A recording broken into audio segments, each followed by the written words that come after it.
You're live. Let's see. Welcome. Any guidelines? All right. Live chat. All messages are visible.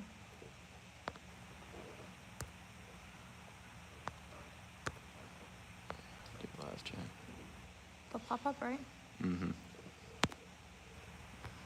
No filter. All right. Should be good to go now. She'll come over when people ask questions. Yeah. All good. I'm gonna sit here and do banana until it's time.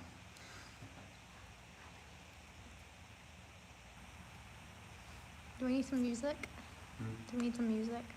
Okay. No, turn on music. I'll get it. Oh, kicked off. Aw, Allison put a heart. Allison's on. Yeah. #1 fan. Man, I'm starving. I don't realize how hungry I am until it's too late. How many people so far? Here from Dallas, Ray Scott. That's right. Help her staying safe, man. Or woman. Whoever it was. I can't see the questions.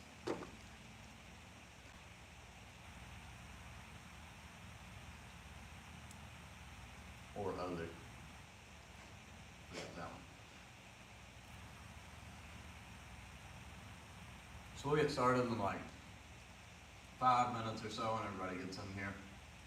If you have any questions, you can go ahead and drop them down below. Or if you just want to hang out with me, that's cool too. I have an assistant, so I can show some techniques on as well.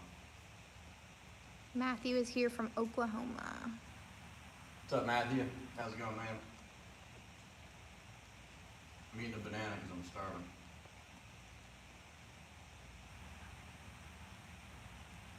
Pretty good.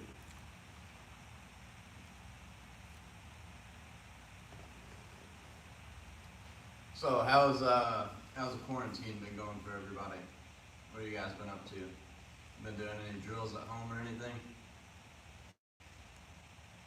How to defend the reverse sit bottom half guard. The what? Reverse sit bottom half guard no gi.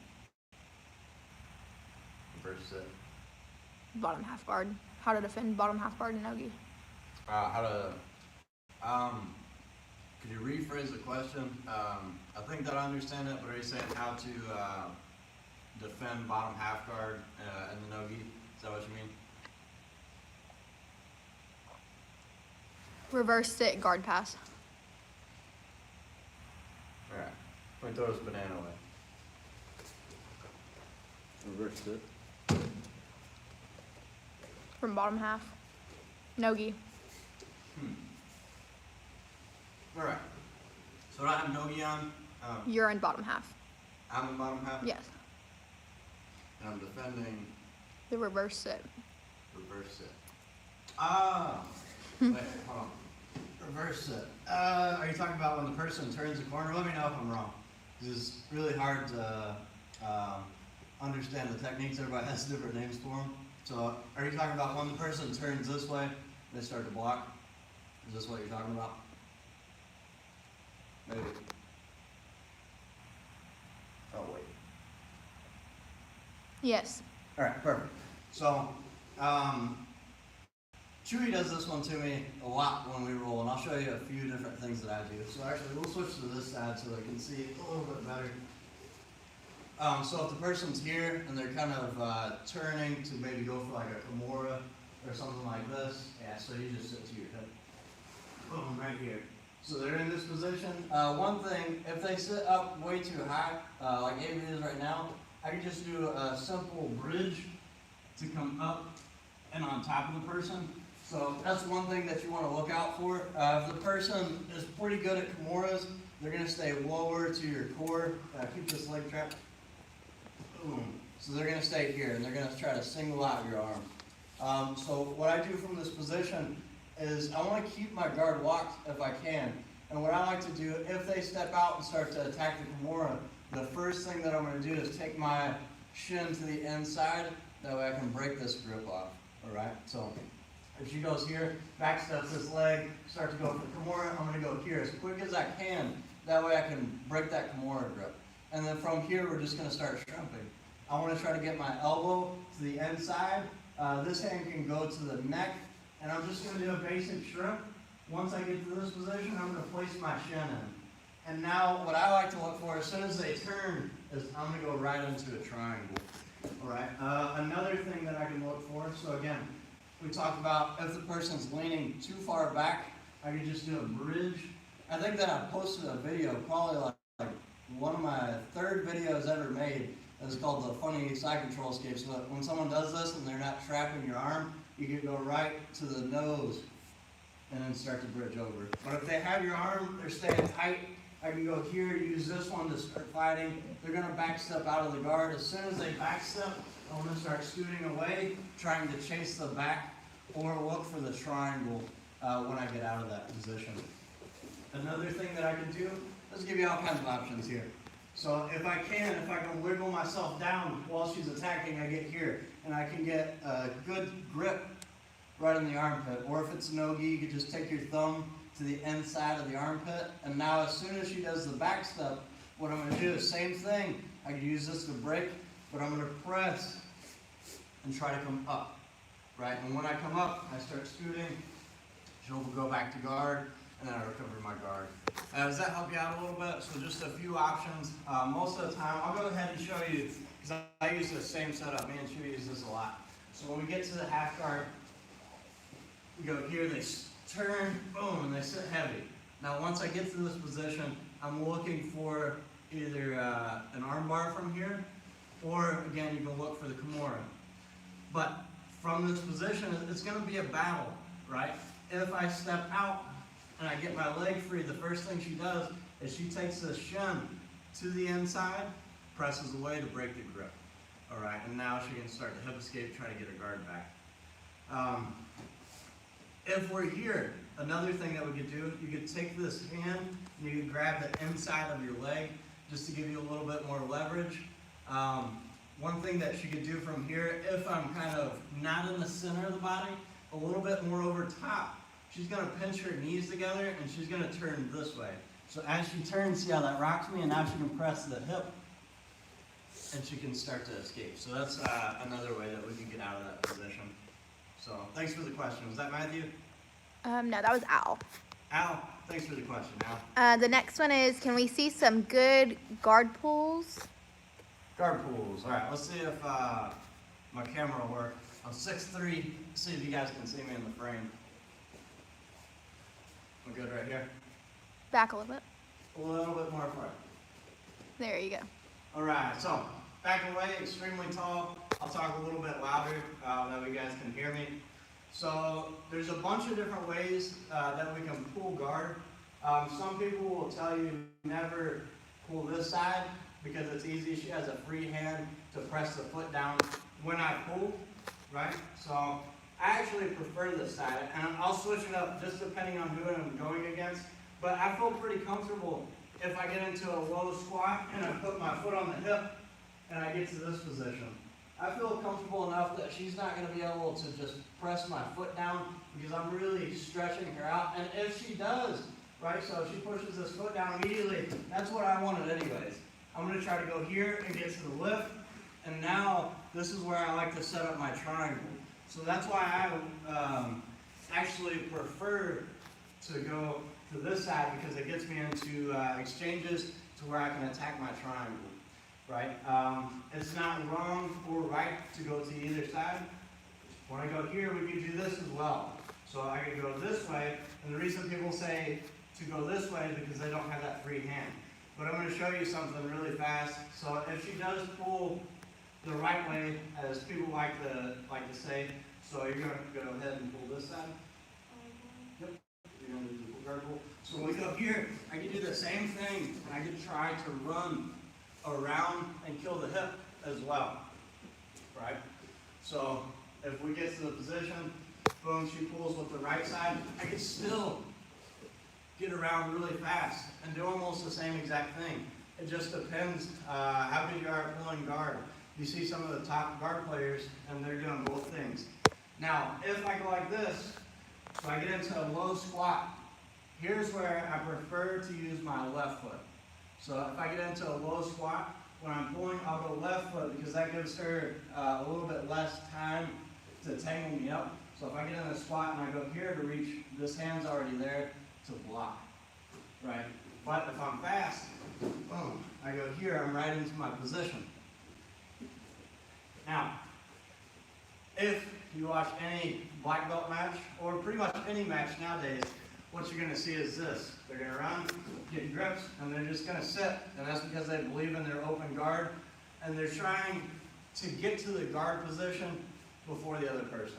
So let's say I'm going up against someone with an amazing guard, but they have zero guard passing. Well, it makes sense that I would want to get to the bottom position before them. That way I can beat them, right?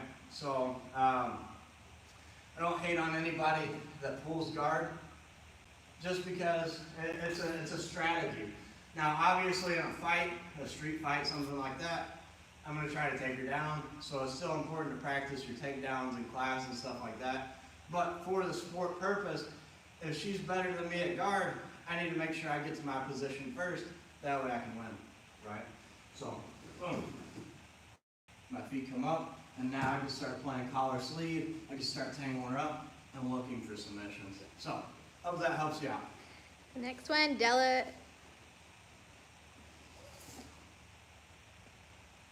La Riva and X guard sweep.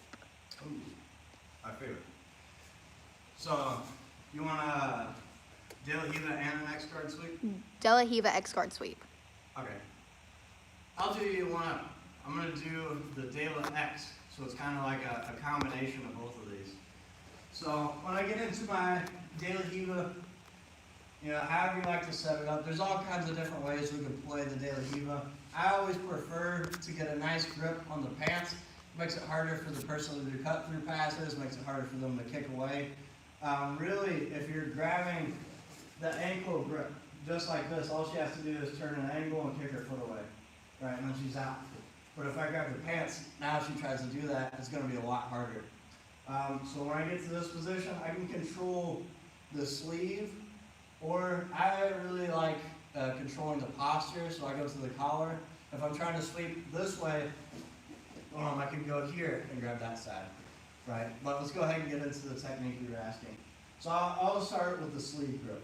What I like to do is I put my foot on the person's hip, and I hike myself up really fast to connect my foot to her hip. All right, now I get control, and I like to make sure I'm above the knee, because if I'm here, it's pretty easy for her to start pushing my foot down. So I go here, keep my hips up for a second, and now once I have control of this, I can switch back, and I can double up on here, because I have control of the leg pretty good. You can also do it from this position if I have just the collar and the sleeve. If I want to get into a quick attack, let's start from guard. So if we're starting from guard, is this a good angle? All right, so if we're starting from guard, she stands up. Immediately when she stands up, I go to the side, and I weave to where I can get here. Now, notice I'm at the knee, that way when I start pressing in, it's really uncomfortable. It's kind of off-balancing her. Now, if she reaches to push my foot, I'm going to start tangling her up to the side. And I'm going to take that hand to the butt. Now, we could go into berimbolo, stuff like that. What I like to do, what I prefer to do is I just take my foot here, I'm going to go to the knee, I'm going to pull this grip, and I'm going to kick. And now I can come up, and a lot of times I end up going to knee on belly. You can go straight to the mount. I like to give that extra 2 points if I can. So we go here, however you like to set it up. This is one of my favorite setups here. I just scoot my butt off to the side, and I want to get over top of her foot. Now once I go here, this foot is going to connect to the hip. That gives me a lot of power. This one's going to go to the knee for control, and we're here and here. And now it's just a game of off balancing. She's going to be trying to kill this foot that's on the hip. Before she does that, as soon as she starts reaching, my feet are going to straighten and quickly come up on top to get the sweep. Ready for the next one? Next question. Who is that? Thanks for the question. some of them, it's just their usernames. The next is just a question. Do you prefer loose passing or pressure passing, and why? Ooh, that's a good question. I do both, just depending on who I'm going against. Kind of like on a bigger person, I play loose passing. I'm trying to spin and take their back. Recently, I've been doing mostly only pressure passing. So I went to JT Torres' seminar, and I watched him just run through the entire room doing the pressure passing.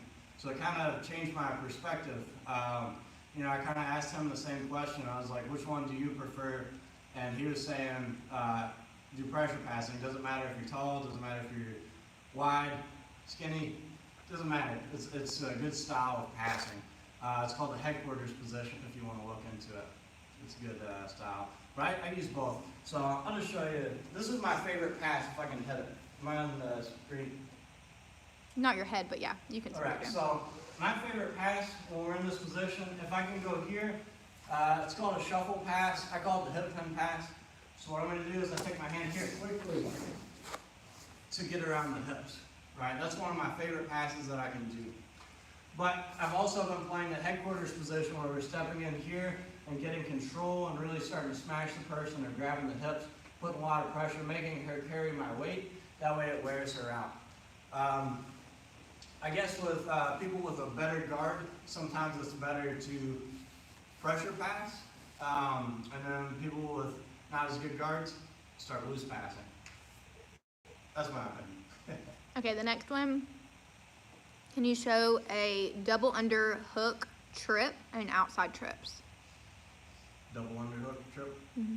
And outside. From Sandy? Mm-hmm. All right. So, double underhooks. Boom. Now, if I get to the double underhooks, there's a few different things that we could do. My favorite thing if I get double underhooks is I'm just going to go up high and then down low. Right?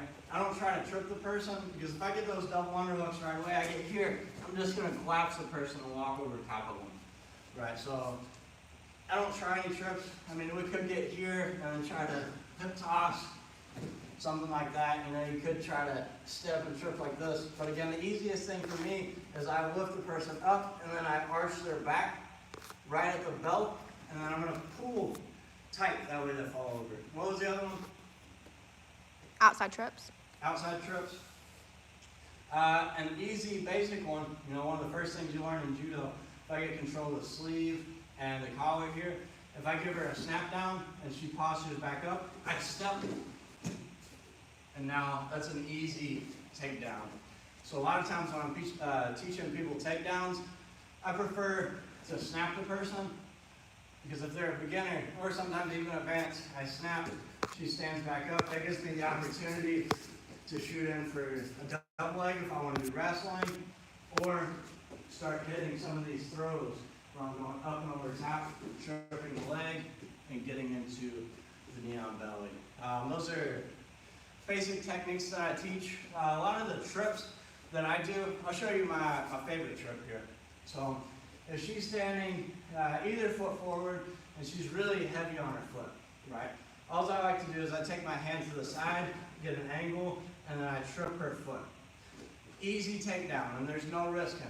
Another takedown that I try to do, not the greatest, but I've been working on this a lot because I'm under Sean Hammonds. It's his favorite takedown. It's just a basic foot prop. So we go here, catching control of the foot, and foot propping. But again, I'm better at this one. I hit this one more often. If her foot is forward, I hit that one almost every single day compared to the regular foot prop. Now we have people in the gym, multiple time world champions. Kenny Cross, he's a master world champion. I think he won it like, what, 4 times, something like that. And if you watch any of his matches, he sends people flying with a basic foot prop. So I'm trying to work on it and get to that level. All right, the next question. Do you think Gordon Ryan is juicing? Do I think Gordon Ryan is juicing? I'm not going to answer that because I don't really care. You know, I kind of mind my own business. I will go on with the juicing thing. I don't know if he's juicing. I don't know who's juicing until they're caught. I think that it's crap that people have to do that. And here's why. It's not necessarily that they're stronger. Well, I mean, they are stronger, right? The reason that I don't like it is because they can train a lot more than me. I start training, I'm doing like these 2 a days. My body's so sore that I can't do another day of training compared to them. They can do 7 days, 3 times a week. They can continue to train. So it makes their timing. They got a lot more time on the mat. So that's why I'm against steroids. And I don't want to have to put stuff in my body to compete with some of these other people. You know, that's just not fair to me. So if you want to do steroids, I don't care. I just don't think that you should be able to compete. Or they should have a separate league where you just put everybody together who does steroids. Triangle defenses. He's a white belt, and that's what he gets caught in the most. Triangle defense. All right. So the first thing with triangles, so we'll turn towards the camera. You can just do a basic push pull or whatever you want. We'll come a little bit closer. Good.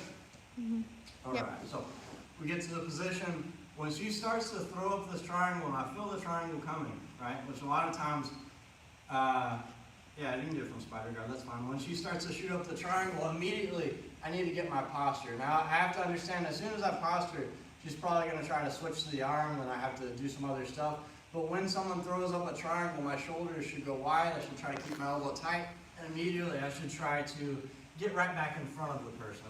Right now, if they do my style of triangle, where they kind of scoot off to the side, we're in this position, and then you throw it up, and you're already here, again, you have to push off the hips, start to posture up, try to sneak this back in.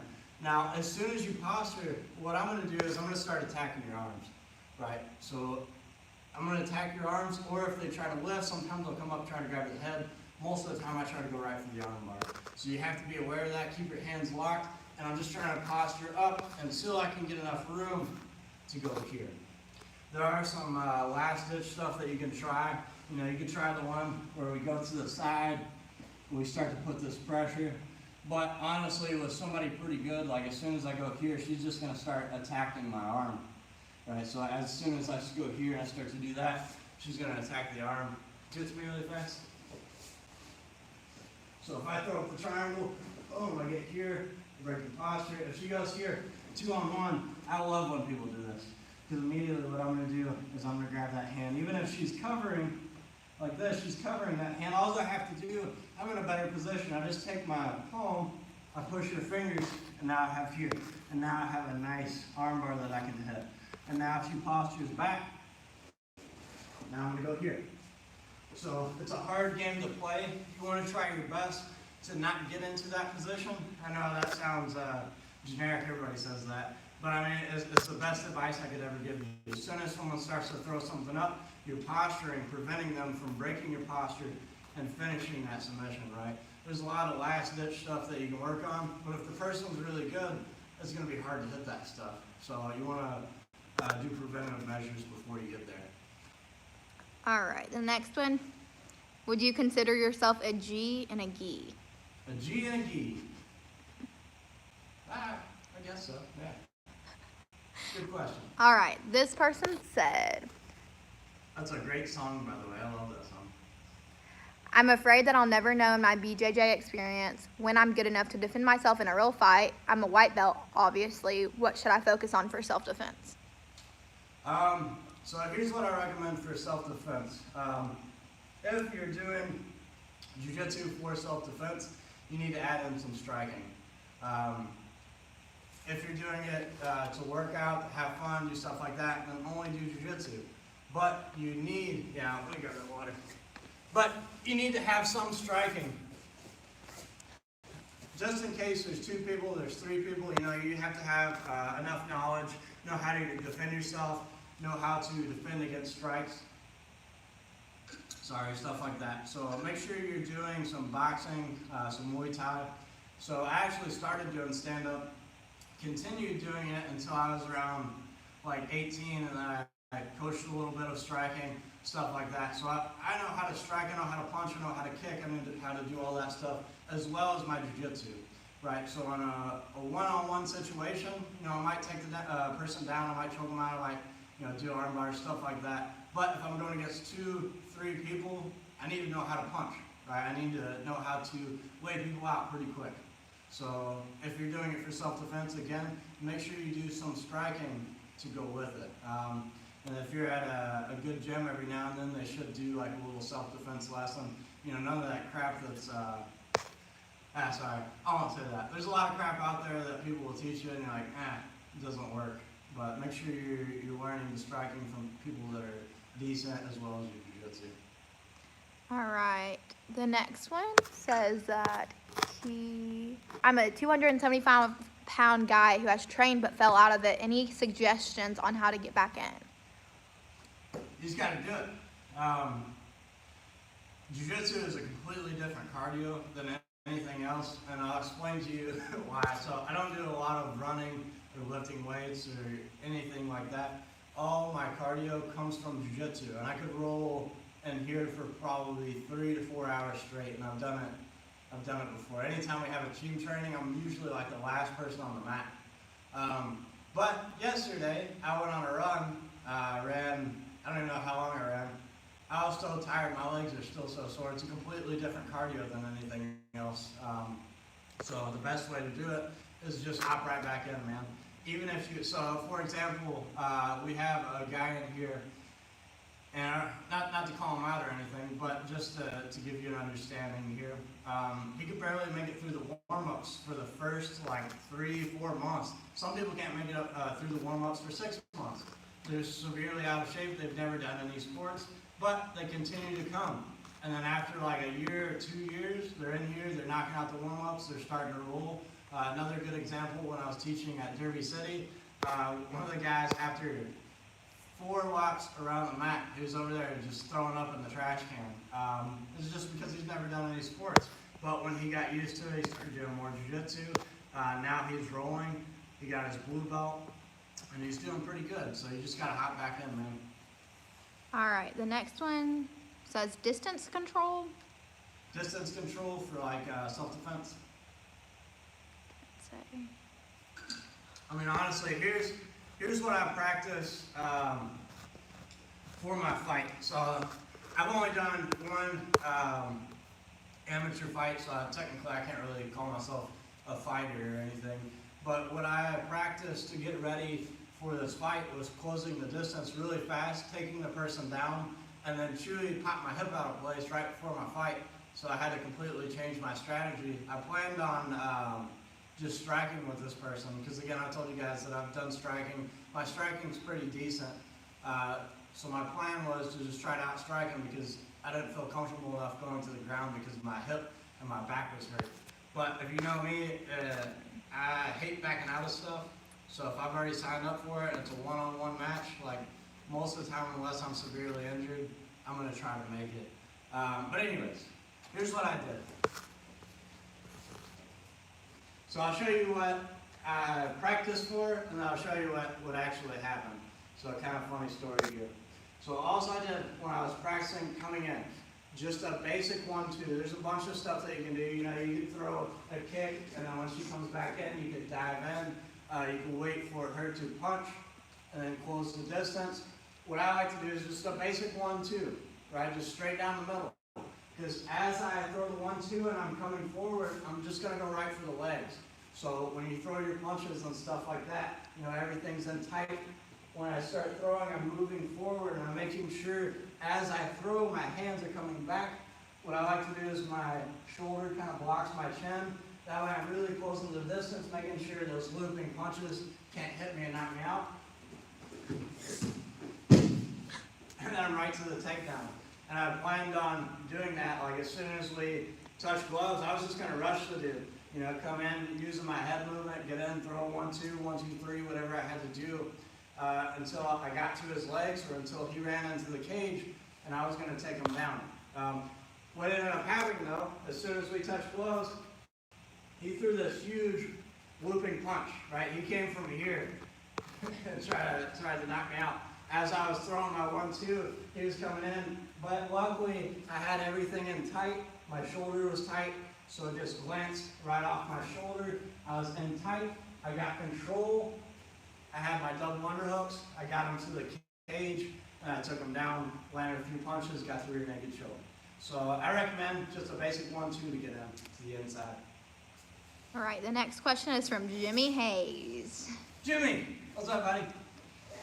He wants to see some omoplata sweeps or combos, maybe off the triangle. Omoplata sweeps. All right. Off the triangle, preferably. Off the triangle.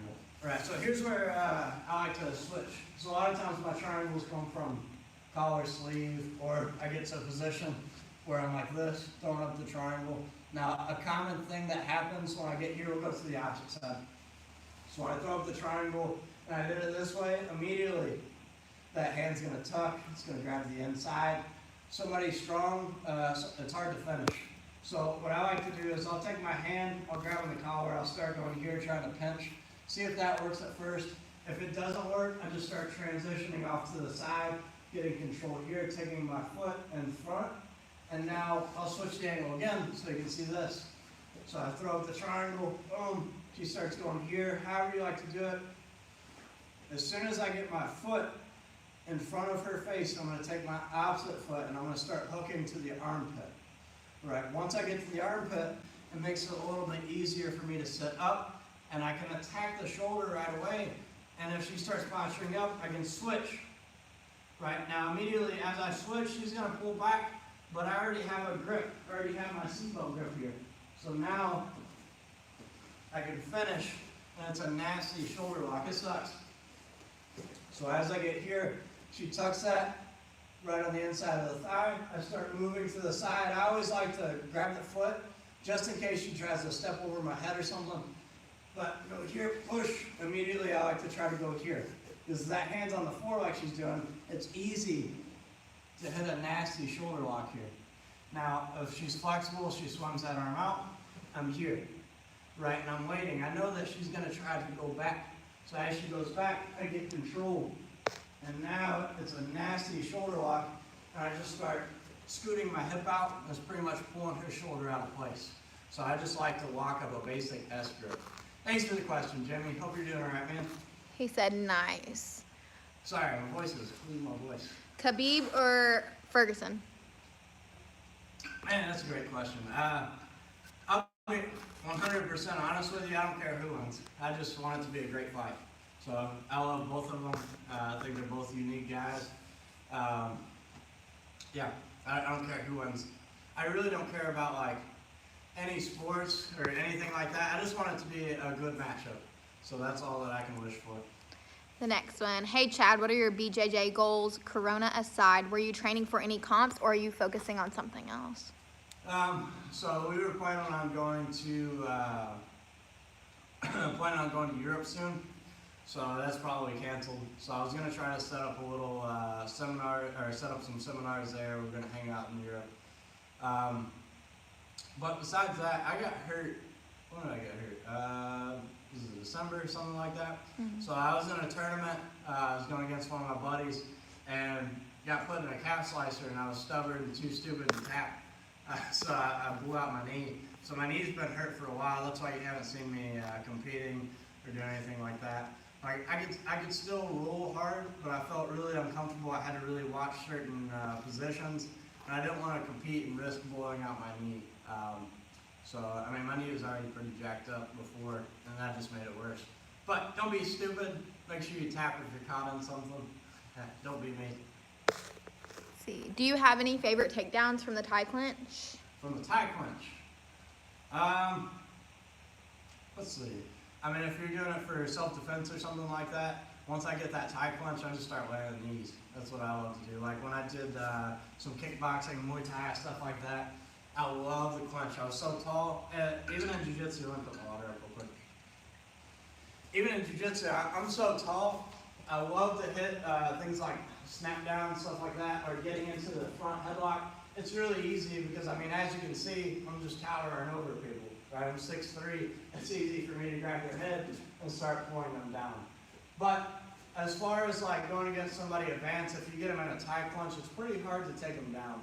Now, a beginner, what I could do as I get the Thai punch, I go up higher to the head, my elbows are in tight, and now also I'm going to do is take a step to the side and pull. And if they're brand new, a lot of times they might drop down and then I can cover them. But like I said, against somebody advanced, it's going to be pretty hard to hit and pull them to the side. Somebody new, though, you can just grab their head, pinch your elbows in tight, and pull. I've seen that work for a lot of newer people that are doing jiu-jitsu. And again, for self-defense, stuff like that, you can hit a few knees and then pull them to the ground. Someone said, where in Europe for the seminars? Man, I didn't even get a chance to schedule it. So as soon as I was about to schedule everything out, everything started going crazy in the world of Corona came. So I was planning on writing a bunch of gyms. If you guys know any gyms that want to set it up, I'm free to go anywhere. Doesn't matter where it is. Just let your gym know, and we'll try to set something up to get me out there. So I don't care to travel. I don't care to do any of that. It's fun meeting you guys and fun teaching, showing some jiu-jitsu. But again, we didn't have anywhere specific in mind. I was just gonna write a bunch of gyms and see. Yeah, we were flying into Paris and flying out of Ireland. So we were just going to travel for about a month. Yeah. Let's see. Someone said, Professor, Hey, what stops them from stacking? stops them from stacking. So I'm going to teach you a valuable lesson here that will stick with you the entire jiu-jitsu career. So anytime someone tries to stack me, my body needs to go flat and I need to start shoulder walking. So we'll take this for example, like a double underpass. We're here. If I'm in a crunch, it's easy for her to pull my hips in. It's easy for her to stack me on my head. Doesn't matter if it's triangle, double underpass, any of that stuff. So when we get to this position, even if she has my legs up, I need to start going here, keep myself flat. Because if she tries to stack from this position and my body goes straight and I can continue to walk and I'm fighting the hands, I'm in a good position. But if I'm here fighting and she comes forward, I can't do it, right? So my head goes flat to the mat and I'll try to make my back almost straight and my hips up in the air. That way I can walk. And that makes it really hard for a person to stack. You can do the same thing in the triangle if they're trying to come forward, put your head to the ground, shoulder walk back, and you're good. And again, that's a concept that'll go with a lot of different positions. So not just those passes. You'll find yourself in certain positions where the person's trying to come up and over top, shoulder walk out, you're good to go, man. All right. Scrape Goat asked, he is 165-pound lanky BJJ blue belt. Nice. In my gym, I'm one of the youngest and rolling with bigger, stronger guys. I have a lot of trouble escaping bottom side control and knee on belly. Any tips? Yeah, so, I mean, most of you guys know my story. If you don't, been training jiu-jitsu since I was 11.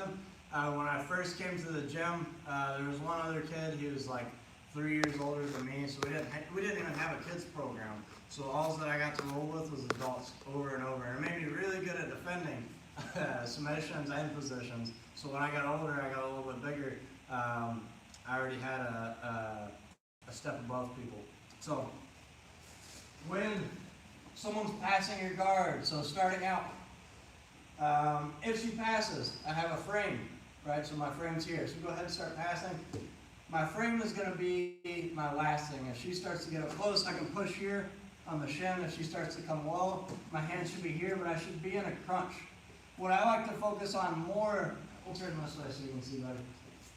What I like to focus on more is my shield. So we have a frame that's usually going to go to the upper body, the hip, it can go to the leg, stuff like that. But my shield is really what's important, what stops people from passing my guard. I think they call the foot the paddle or something like that. So when she starts to pass, if my foot can get to the hip, go ahead and start passing any pass you want. If my foot can get to the hip here, I can always square back up. It's a battle of who's going to get the angle first, right? So if you're going against bigger people, you always need to have an angle on them. So if I get here, I get the better angle. Now it's a little bit easier. She has to square back up, and by the time she does that, I'm moving to something else. And then we're starting to attack whatever we can get into. But let's say she passes, my foot couldn't do anything. I'm going to stay in crunch and I'm going to start moving. And now I'm going to look for little openings.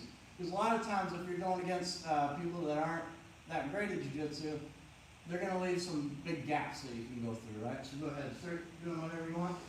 So right here, she left a little gap to where I could fit my shin through, and now I have my shield, right? So my shield's in place. Now I have my frame, so she continues to try to pass. I'm here. Now I have the paddle where my foot goes to the hip again. Now I square back up, and now I'm right back in front of her, right? So those are some concepts that you need to use, and I don't want to overextend myself either.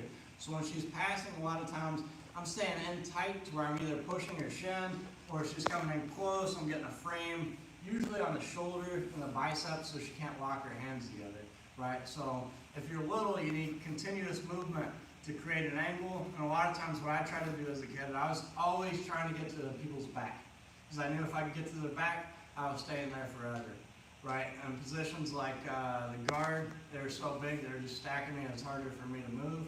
So I played a lot of open guard, things like De La Hiva, X guard, trying to get to people's back, always chasing the back. It's one of the best things that I can do for bigger people. All right, what RB asked, what are the best techniques every white belt should know? Best techniques every white belt should know. I think it's rather than learning, I mean, you can learn the techniques and stuff like that, but what you really want to focus on is the concepts of why a technique is working. So I like to teach table rule. You know, let's take, for example, the scissor sweep. One of the most basic sweeps that you can do. I saw a post the other day saying that the scissor sweep's useless. This is one of my favorite sweeps still. I hit it all the time. So I call it the table rule. So if I take away this leg of the table, that's the way the table's going to fall, right? I'm not going to be able to take her back this way, so for some reason, well, it's just because they're not that experienced. When they get the grips and they take the arm away, they always try to go back the other way, and they're able to post, right? So I need to always go the way that I'm taking away their post, stuff like that. And you could use that, and you could start almost creating your own techniques, right? So what I mean by that, I mean, most techniques are created, but the way that I kind of learned jiu-jitsu when I was coming up, if you wanted to learn something new, you had to travel down to Florida or pretty far to learn something, right? But if I had the concepts down, I could kind of come up with the stuff on my own. So I came up with a lot of the De La Hiva without even watching anybody, just kind of figuring it out. So again, the table rule, here, I took away the post. I always go towards the side that I take away the post. Boom. If I don't go that way, so we'll come back here. Now, there is some exceptions to that, though. Once you get a little bit more experience in jiu-jitsu, you can take the rules that you first learned and you can throw them out the window, right? Because if you're good, you can start creating whatever you want. If I go the opposite way, it leads to triangles and omoplatas and stuff like that. So it kind of just depends what you're looking at. So I won't answer what's the best techniques for a white belt, because there's all kinds of stuff. It kind of just depends what you like, what fits your body style. All right. Paul asked, guard recovery from headquarters position. Oh man, that's a hard one. So, I'll give you my best. So, I was able to recover my guard, I think, maybe one time from headquarters when I was going against JT, not in competition, but kind of when we were training. He got into that position. It is extremely hard with somebody good to get out of that position. So what you need to do before they get into that position, so headquarters, so if you don't know what headquarters is, we're stepping, getting into this position, trapping, controlling, stuff like that. If you let them get into the position, you're already a step behind, right? So if they're into the headquarters, anywhere you go, he's already one step ahead, which is what ended up happening to me. I was kind of playing lazy, and as soon as he got into this position, there was no catching up. He was all over me. So when she starts to step into this position, right, if I can fight and try to tangle them up, you're going to be in a lot better position. Go ahead and do it. Oh, you don't know what it is. All right, so just step, and you're going to kill this foot. So step this one, wide, boom, here. Yeah, and then you're going to get low. So I'll show you one more time. So when we get here, to get into the headquarters, I control, I step, kind of put myself at an angle. That way she can't hook me into the De La Hiva, right? If they're doing it bad and their foot is on the hip, it's easy for me to just do stuff like this to a rock and get them off center. But if they're doing a good job of keeping that foot back, keeping the pressure, this position becomes really hard to get out of, because now anywhere she moves, I have an option. If the knee goes this way, you know, you can do sprawl pass, I could go right to a cut through pass. You have all kinds of different options. One thing that you could try to do that works sometimes, so when she gets into the position, boom, and you're gonna stuff this one here. So, if I hip escape and I try to turn back, she's gonna hit a cut through pass. If I bring this one here, she's gonna do a sprawl. So what I need to do is I need to try to create a frame and try to come up to my elbow. So when I get here, to try to scoot out. Now again, this is still gonna be hard, and she's still gonna be trying to pass, but it gives me an option from here. So as soon as she tries to pass, boom, any pass you want. That's when I try to turn back, and I try to get some form of guard again. So if you let them get into the headquarters position, if you can get up to your forearm, it'll make it so you got a little bit of a chance to recover and try to even the level up there. Alrighty, the next one is takedown defense versus stocky guys, also 6'3" and lanky. Takedown defense against stocky guys. All right. That question's kind of hard because, I mean, it depends what takedowns they're going for. They're going for throws, they're going for double legs, single legs. Because, I mean, if they're going for doubles and singles, we should be looking to sprawl. If their head is in the wrong position. So something that I do to newer, bigger guys that come in here, when they shoot, they're kind of going off to the side here. Their head's here. It's easy for me to get right back in front. And what I'm looking for as soon as she shoots in for a takedown is kind of getting here to where I'm in a sprawl position, and my forearm is going right across her nose and the tricep, right? That way I can block. Now a lot of times I'm just waiting for her to stand back up. I'm gonna keep my hips here, and now I can start to get into my position. When I go against bigger guys, you can lock up with them. If you're gonna lock up, one thing that my wrestling coach showed me that helped out a lot, when I get to this position where I have an underhook, is I'm gonna take my head and I'm gonna face it towards her chin and her neck. So we get like this. That way, she can never shoot. Because if she tries to shoot from this position, my head's here to block. Right? It's also really powerful to start snapping down. I mean, I could even get a standing Darce choke from here. We just start snapping the person down and getting control with the angle. So again, if you can give me more details about what they're hitting on you, it'll probably make it easier for me to help you out there. Okay, we'll wait on that. And then, ooh, here's a good one. Adam said, thank you for making your videos. I enjoy watching them. Since you started training jiu-jitsu, who are your top practitioners or influences that you still look up to today? Nice. So a person that I always kind of watched him roll and watch his videos when I was coming up is JT Torres. I watched a lot of his rolling footage. I watched how he's taking the backs, and I would kind of take his ideas and kind of try to expand on them. Kind of what I would do when I was coming up is I would look at the top competitors, I would see what they're doing, and I would try to mimic it, and then I would drill it until I could get it done. Yeah, so JT was a big person I kind of looked up to when I was first coming up as far as techniques and stuff. Let's see. There's a lot more. Paul, the one that you just showed, the takedown defense, stocky wrestlers, chain doubles, and singles. Oh, nice. Here, I'll use you. Okay.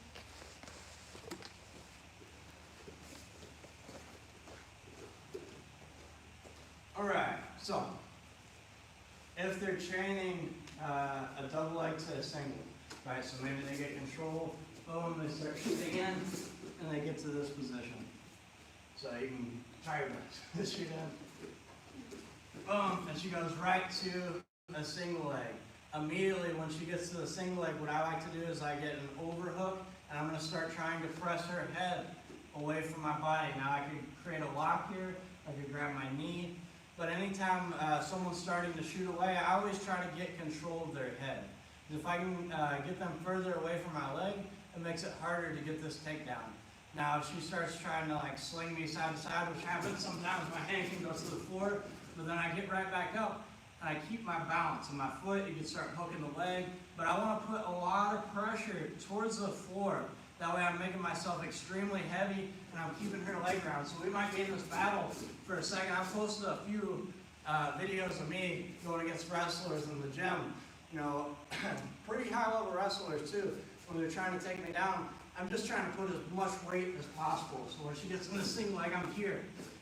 Now, they're going to be training, they're going to be trying to grab my knee. I just got to be ready for it, right? So when she starts trying to switch, I'm here fighting and trying to rotate my leg to get out of the position.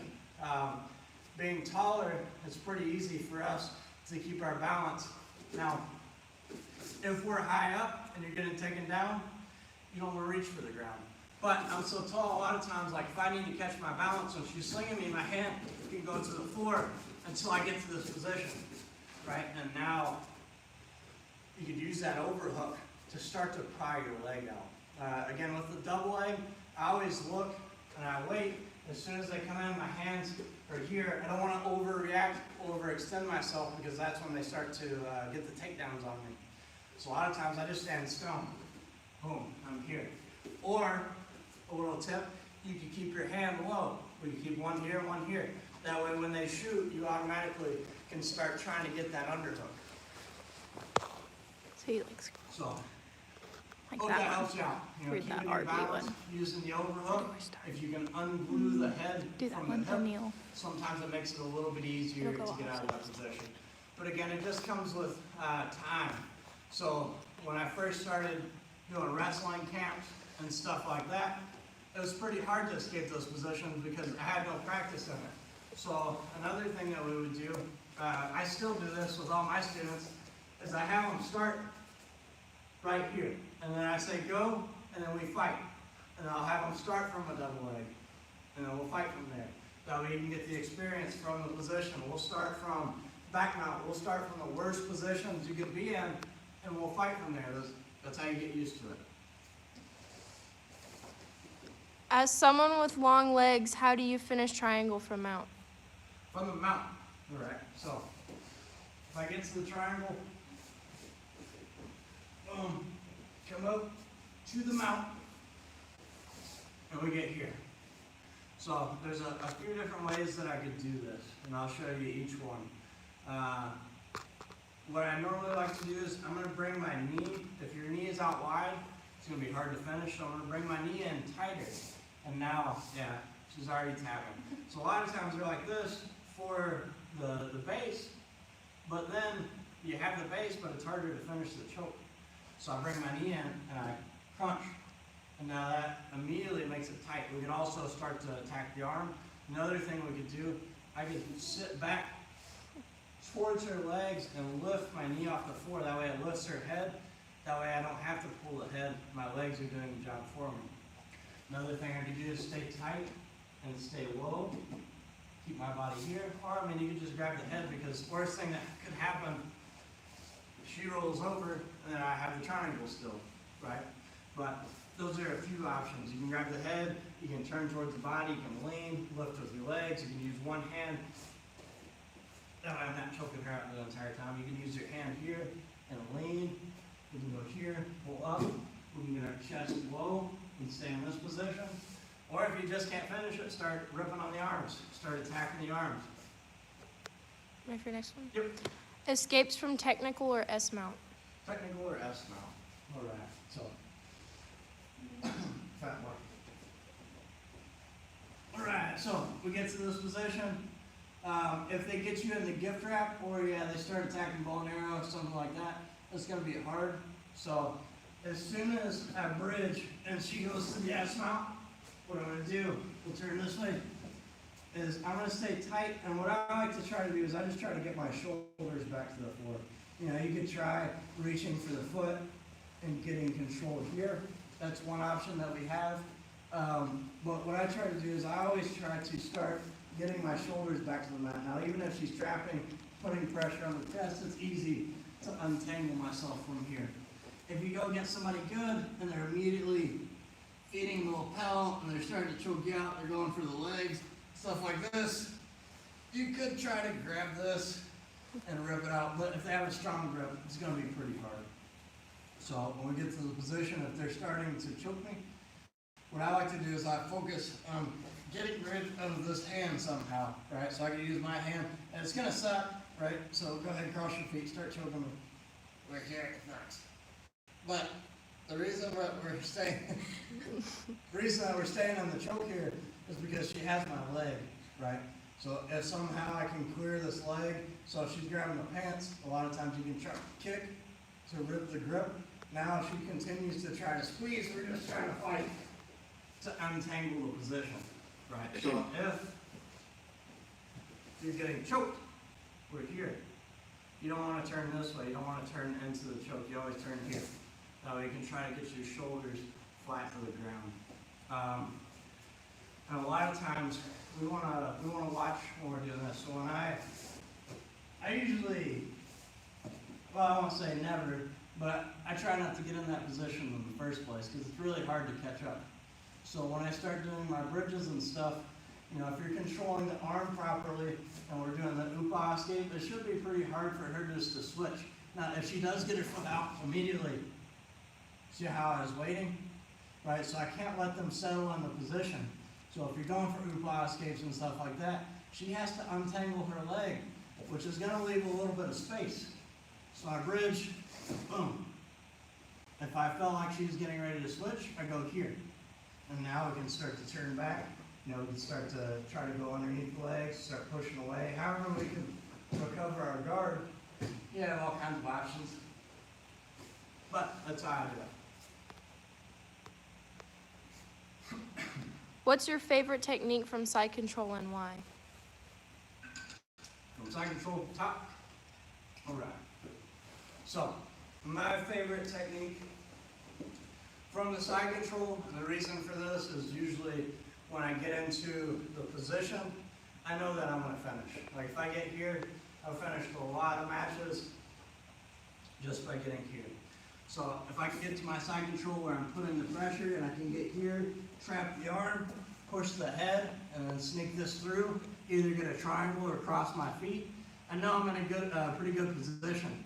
Even if they're bigger, if they're trying to sit up into me, I mean, my hands are going to be here fighting. My feet can also be as a post. But I like this position because I can just sit here and take my time and just slowly look for the right opportunity to finish this. And even if they are bigger than me and somehow they can roll me over, they're going to roll right into a reverse triangle. And I feel pretty confident in my triangles where I can finish. So that's why I like that position. Reverse triangles, as soon as she rolls you, if you control the arm and you're waiting, right, you felt like you were going over, you're immediately one step ahead of the person, you're going to win. So that's why I like that position, because I feel like it's a really hard position to escape once I get there. And that's usually what I look for first. Next one. Yep. Any easy, basic, open guard passes for a white belt? Open guard passes, yeah. So, I mean, you could start out with the headquarters position. You know, headquarters is great to learn stuff like X passes and stuff like that. But you have to really drill it, because a lot of times when you first teach the position, people go here, they step, and now they're stuck. And they don't really know the De La Riva enough to pass it, right? So you have the basic Toreandos. The pass that I love to teach, though, again, this is my favorite pass, is the hip pin pass. And when I show people this, they immediately tell me, like, man, I hit that today, right? It's a great pass. It's an easy pass to do. It doesn't take much. So what I do is I just put my hand to the inside. You could get control of the gi pants. I love no gi, so most of my grips kind of transfer. But my hand's going to go here. Now, again, we're always trying to create an angle, right? So here, I get control on low. That way she can't weave that leg and start to go to lasso. And now I push, and now immediately I'm either in side control, controlling, or I'm aiming to take the back. Just depends who you're going against. I posted a tournament match probably a year ago, I want to say, where I went here. I got into the pass, and I was fighting, and the dude kept his arm right here. So I was trying to get past, he had double stiff arm on me, like this. It was easy to rip this up and then go right into an arm bar. So you can kind of learn the ins and outs of that pass, and it's a great, easy beginner pass that you can start using. And I guarantee you, if you practice it and you do it right, you'll hit it that day. Now, I don't want to do this. So, I had a guy online last year, he said that it wasn't working for him because every time he did it, he was putting himself in the lasso, right? So, when I do this pass, I'm here. See, I'm in tight now, she tries the lasso, it's hard. She might be able to get this foot through to the hip if I can back out. And that's why I go here, kind of at the knee, that way it makes it really hard, and then I keep my head in tight, right? And if I feel like that lasso is starting to come in, and I get trapped, then you did it too slow, right? It's gonna look like this when you actually do it. So when we're passing,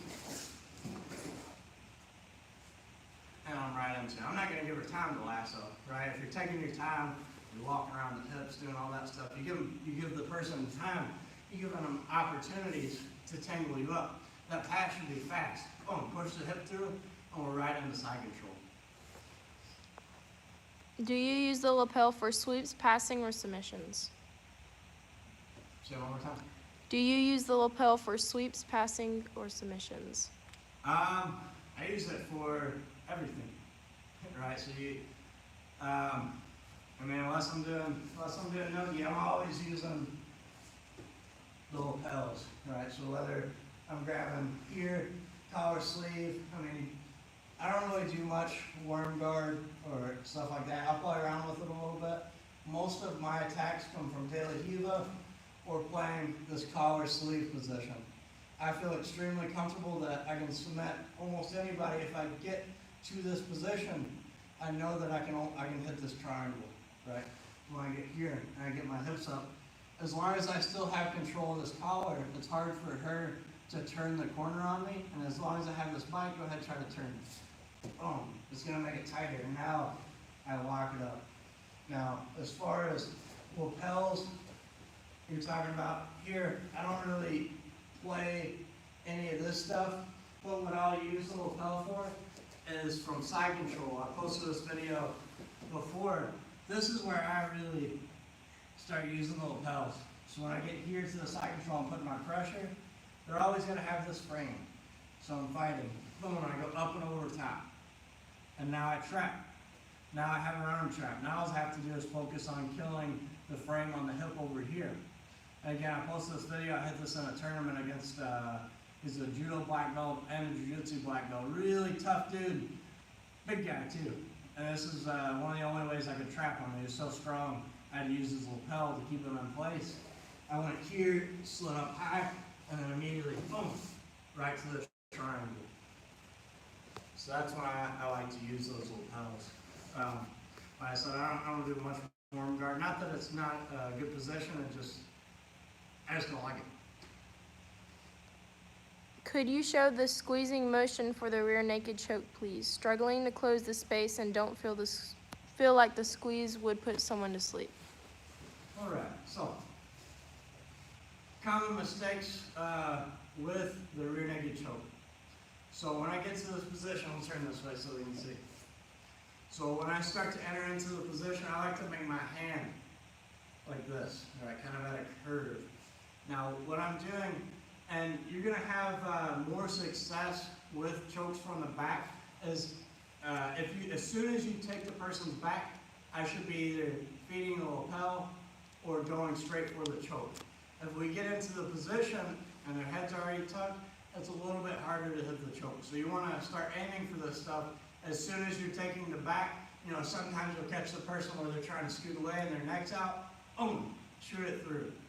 Now, when I start shooting this through, if they're chin stuck, we'll look at a few different options. If they're chin stuck, I'm going to go here. A lot of times I control, I'll peel, and then once I get the chin lifted, I punch through. All right? Now, to finish this, my hand is going to come from this position. I don't want to put my hand out in front to where she can grab it and start to fight, right? So the choke comes from here. Double knife hand, boom, behind the neck, and now my head is gonna secure my position. So I'm gonna go here. Now she can't reach up and grab my hand to free this. Now to finish, what I like to do is I pull everything in tight and I pinch my elbows and I want to close up all the space around the neck. So again, when I go for the position, I'll go here and then I'll shoot through. Once I shoot through, I'm going to go another knife hand and control here. Everything's going to engage my core and really squeeze on that neck. And no-gi, how do you approach playing guard against an agile standing passer? How do I approach playing guard? Okay. So, you'll be standing, put in frame. Yeah. So if they're agile, you mean like doing cartwheels and all that stuff, right? That's what I'm assuming. So, when I get to this position, a few different things that we could do. So one, if they're kind of moving around, oh, I'm going crazy, I'm just kind of waiting. I'm keeping my feet in close. I want my feet out far to where she can flip me and start doing the cartwheels and stuff like that. If she does try to cartwheel, a lot of times I just try to kick them right in the stomach. I'll be honest with you. Like, as soon as she cartwheels, I won't kick her. But cartwheel, go ahead. Boom. See how my foot went to her hip? Now you don't have to kick them. I just do it because I don't want to land on my face. But as soon as I get there, I aim for their hip and then I try to spin through. That way I can get out of the position. Another thing you could do is I can come up here. Right now, I could use this to start controlling her hands. And in a tournament, as long as I'm here and fighting, if she just pushes me down, that's not going to give her 2 points. Right, because I already pulled guard. I'm in guard, I can go here to start attacking. Or, I mean, you can go here and just wait. And I'm just looking to start grip fighting from this position. And as soon as I feel like I can get up underneath, that's when I'll do it. One of my favorite attacks, I try to double up here. It's really hard to pass someone's guard with one hand. Even if you're doing all the cartwheels, I'm going to beat you. So we go here, and if they pull away, boom, now I'm up underneath to where I can start getting into the heel hooks and stuff like that. Over here, they're moving everywhere. I'm just waiting. Because they have to engage. If they cartwheel over me, I kick their hips. If they engage, I'm grip fighting, right? Trying to stop them from getting into a position. Hi Chad, I'm a 3-month white belt. What do you recommend when rolling with higher belts? I always find higher belts being very passive, which makes me want to move. Are they playing with me? Yes, they are. We're being really easy with you because you're a beginner playing at a beginner mode and they're in advanced, right? So it's not going to help them out much if they just destroy you every day. So a lot of times I'll go with someone who's just started or someone newer. That way I can practice some of the techniques that I've been going over, kind of make sure my technique is really clean. That way when I go against someone my same technical level, boom, I'm on top and I'm hitting it. Keep training, man. 3 months, that's awesome. Keep it up. Why is the Peruvian necktie so rare in competitions?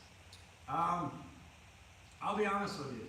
I suck at the Peruvian necktie. Like, I don't think I've ever landed it. I tried to practice that thing for a while, and I don't know if, I'm probably missing like some details or something, or maybe my arms are just too long.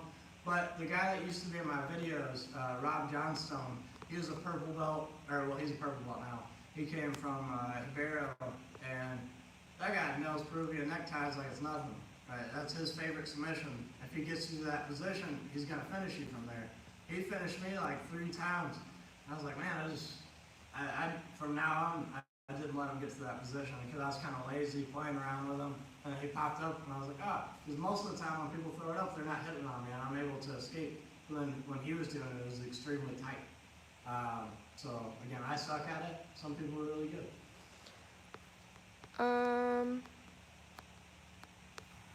What are the things you wish you knew just getting your blue belt? Some of the things I wish I knew just getting my blue belt. That's a hard question for me because I was a white belt for, let's see, 5 years, because I was a kid, right? So I started a white belt. I went through every single kid's belt, and then I got my blue belt. So I was already way ahead of most of the people at blue belt. So when I would go to tournaments, I would enter like 6, 7 divisions when I first got my blue belt, and I was just running through people because I'd already been training way longer than most of them. It's a hard question. I'll have to think on that one. I might use that for an email list question. Can you finish an anaconda choke by pulling guard, or if your opponent is in your guard while you have anaconda choke? That was weird. Can you finish the anaconda choke from guard? Mm-hmm. Is that what you're asking? Yeah. Or if your opponent is in your guard. If you already had it locked up, yeah, you could lock your guard, make it tighter. Same with the Darce choke, right? So if I get, a lot of times I like the Darce when I get here and they start to fall over. If I can lock up their leg or lock somebody, even if you lock up guard, you can make that choke extremely tight because now I'm using my legs too, right? So same thing with the anaconda. If they're inside your guard, that's going to be a harder submission to set up. But if you're talking about like off of a snap down, boom, getting right into the anaconda, you could. A lot of times, though, if I'm going to hit the anaconda choke, I go here. I don't want to try to go here and lock guard. I mean, you can, and I can lock them up and start to finish. But sometimes their head pops loose. A lot of times with the anaconda choke, what I'll do is I'll try to hit the gator roll. Boom, I get here, and now I'm going to stay here, and I'm going to walk into the body. Right, and that's how I like to finish it. You could try to do, get into the guard. I don't see many people doing that though, so I'll get up on me. So if she goes here and she tries to sit back into the guard, right, now I'm going to go here. And now I've just escaped your choke. So, I would recommend going to guard. I would recommend doing the gator roll. It's probably a little bit easier to hit. Can you show something with a lasso guard and sweep? Lasso guard. All right. So, when I play lasso guard, which is rare, but I'll hit this sweep when I do. So if you're on your knees. So the reason I don't play lasso is because my knees suck when I start getting in this position. Hard for me to keep the pressure. But when I do it, I get into the lasso. I'm keeping everything tight. I showed this to one of our blue belts here, and he nails it all the time. So I can get control, keeping everything tight, keeping my elbow here, getting control of the leg, and kind of baiting the person to pass. Right. So as soon as they pass, boom, lift, and you get the sweep. So if they're not taking the bait, because once you hit people with it a lot, they're not going to take this bait anymore. They're like, okay, if I pass, it's going to put a lot of pressure, almost like a bicep slicer here, and I'm going to have to let it go.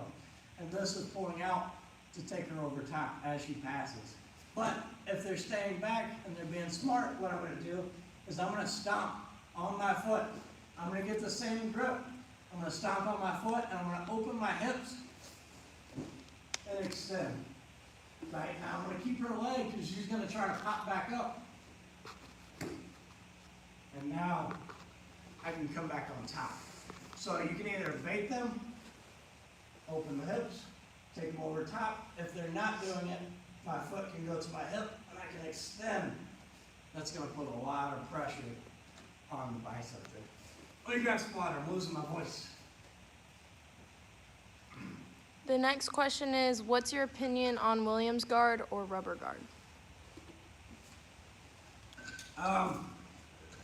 Me personally, I don't play much rubber guard. Not that it's not a good position or anything. It just doesn't fit my style. I do like to play the triangle that I've showed you all before, where we're kind of coming off to the side, playing from this position.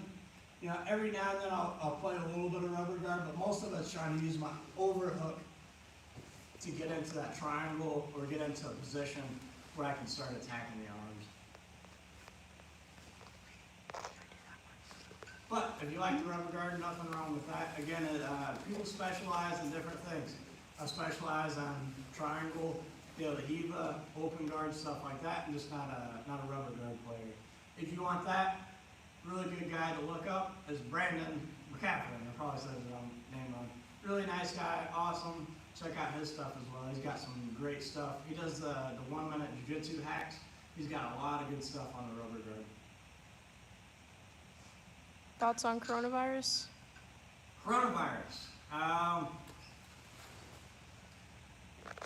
mean, obviously, I don't know what's going on. I'm just a human. I don't know anything, but I mean, if the top scientists in the world are saying that this stuff is bad, then I mean, I gotta believe them. I'm not a scientist. I'm a jiu-jitsu black belt, which means I'm good at jiu-jitsu. I'm not good at all the other stuff. I haven't spent years of my life studying that stuff, so I'm gonna trust in someone who is.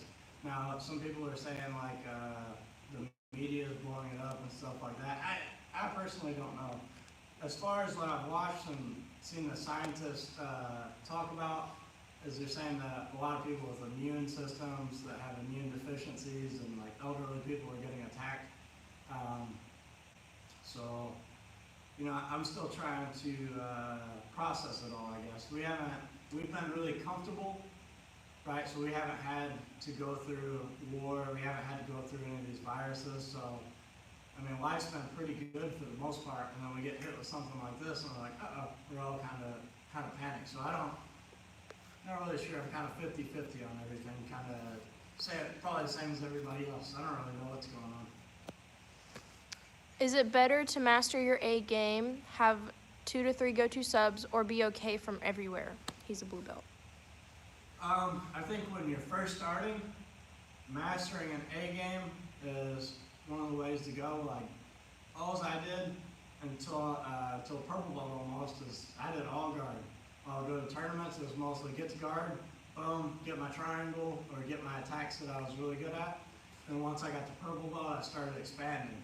Because if you get to a brown and black belt level, and you haven't been practicing all this other stuff, you're gonna get destroyed, right? Because if someone gets to a position faster than you can, the match is over, right? And a lot of people learn that the hard way, right? If you're not learning leg blocks at an early level, kind of getting them, you'll go to a tournament and someone will leg block you in 10 seconds and you're like, man, now I have to catch up on years of experience that I missed out on.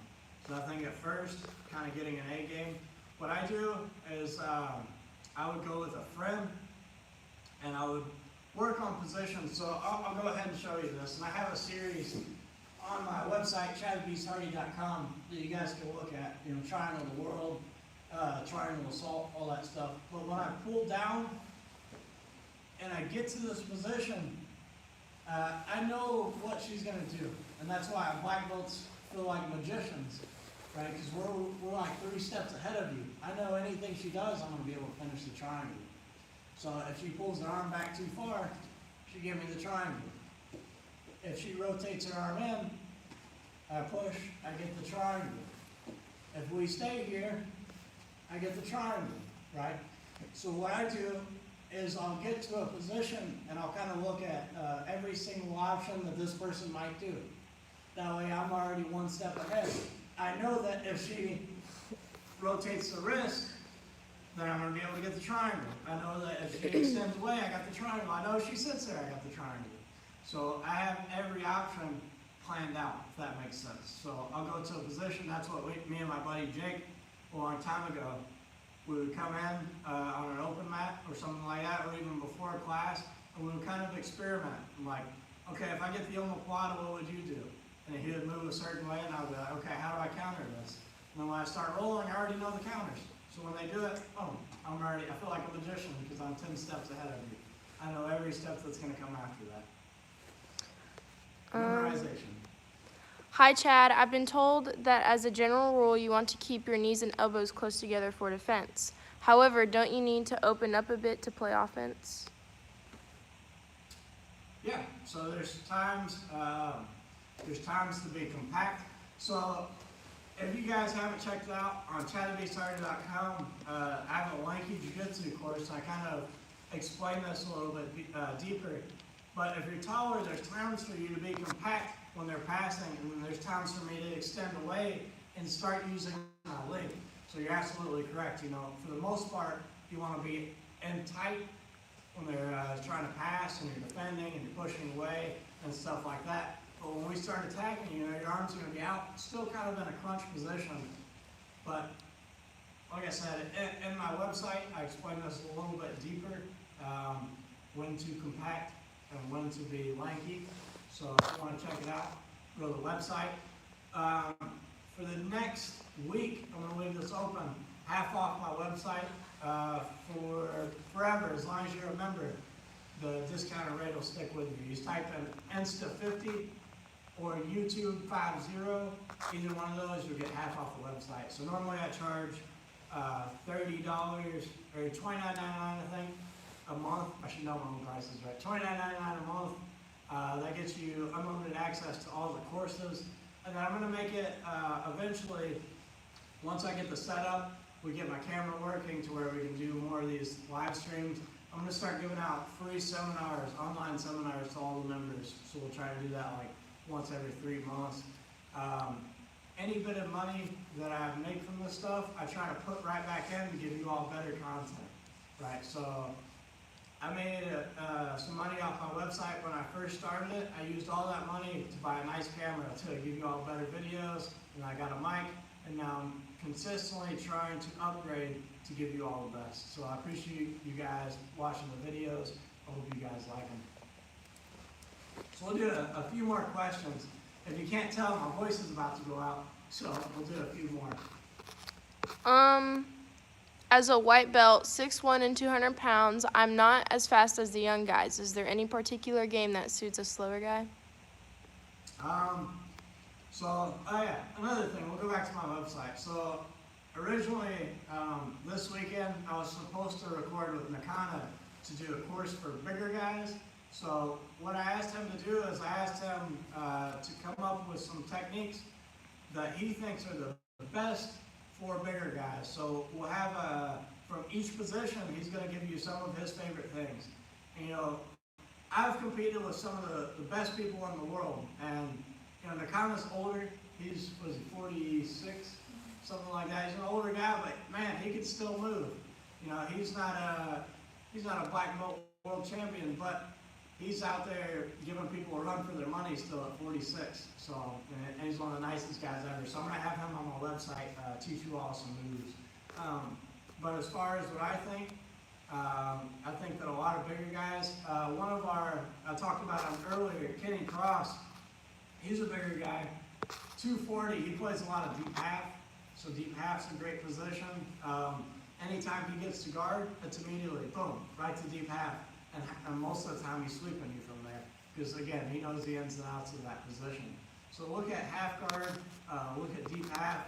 You need to look at ways to tangle these people up so they're not as fast, right? So if I can tangle them up, we're going to slow them down. Compared to if we're playing like open guard, they're going to be everywhere. They're already around you. So we're going to tangle them up from half guard if you can. Any side control escapes? Side control escape. So I've showed this one a bunch, but again, preventative measures. If I let her get me locked in and now I'm stuck, it's going to be hard to get out of this position. But if I had my frame, I had everything in, immediately I can move and I can get my shin in. Another thing that I like to do, if I can, like when we get to this position, is I take my hand and I'm going to start to turn this way. That way I can trap. I've showed this before. Great time to go over it because some people have some questions on it. So my shin is right in the antecubital space, which means the crease of her arm. I'm getting control of the wrist. This one is going to go over top to the elbow. All right. If you don't lock this up properly, they're going to get out of it. So I need to go here. Now, I'm keeping control of the wrist. That way my shin can drive into her. This is going to feel really uncomfortable. So if she wants to hold on to this position, I don't care. I got bony shins. I can go here all day. I'm going to push her away. Right? Now, when we get here, now I can switch. I have my distance.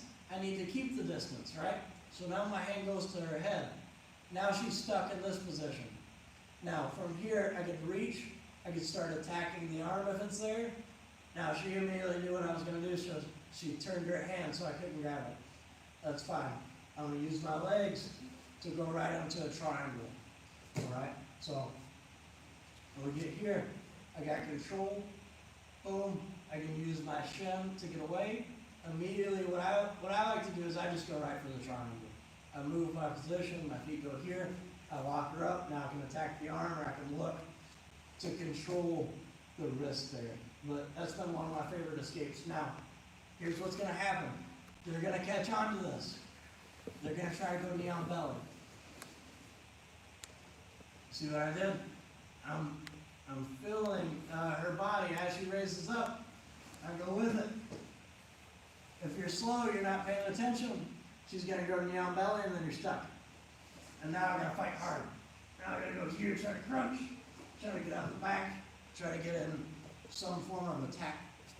But just make sure you're paying attention from that position, right? The escape to it is to pop up, straighten your arm, go to knee on belly. So now that you know that, be ready for it. Get ready to take your shin in and get that guard back. So let's do one more question here before my voice is completely gone. And then we'll try to do another one of these. If you guys liked it, you know, everybody's pretty much locked down, but I have a key to the gym so I can come here, try to help you all out. We can hang out, try to help everybody out through the quarantine, give you all some free content and stuff like that. And again, if you all want to check out my courses, you can. ChadBeastHardy.com. I'm doing half-off memberships. Just type in Insta50 when you go to sign up and you'll be good to go. I also have Triangle World for sale right now. And if you buy Triangle World, you get Triangle Assault for free. And then if you sign up for my email list, then you get a free video from Triangle Assault so you can see if you even want to purchase the thing. So I'll try to give you all as much free content as I can. And I thank you all to all my members and everybody who supports me and kind of, you know, pretty much helps me do this stuff for a living. So I appreciate you guys. All right, last question. Could you please show a guillotine from mount? Oh, nice. So I like to do this one. So I'll bait the person. A lot of times I do this on purpose.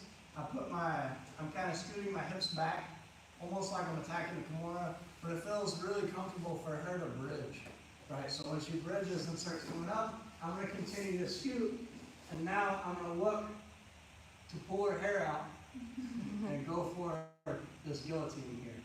Now, as I do this, I'm going to take my hook and I'm going to place it back to the inside for a butterfly hook, and I have her trapped. Even if she tries to hop over the legs, boom, I get here. Now, from this position, now I'm in the mount. Now my hips are going to drive towards the floor, and I'm going to look towards the sky. Boom.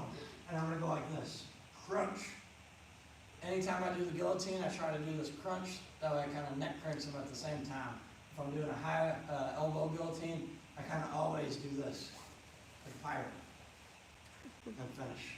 So again, I'll set people up. I do this one more in no gi. The gi, I kind of get tangled up a little bit. So when I go here, I scoot my butt back far, and now when she starts to bridge, I just continue to scoot. Now go ahead, turn your knees. So if she leaves her arm here, I have the mount easy. If she does this with an underhook, boom, now I get control, I sit, and I finish. All right, so if they have the underhook, the neck is available. If they just try to bridge over top, you just step over top and go to the mouth. All right, so again, thanks everybody. Hope you guys enjoyed this. Tried to kill some time for you and hang out with you guys a little bit. If you have any more questions, like I said, I have an email list. You can go to my Instagram, ChadBeastHardy.com. It has a link. I think in a few of my other YouTube videos that I posted recently, I put the link there as well. But that'll kind of keep you up to date on everything that I'm doing. Free training tips, some more free stuff for you all. And that's it. I'll talk to you all next time. As always, no liabilities.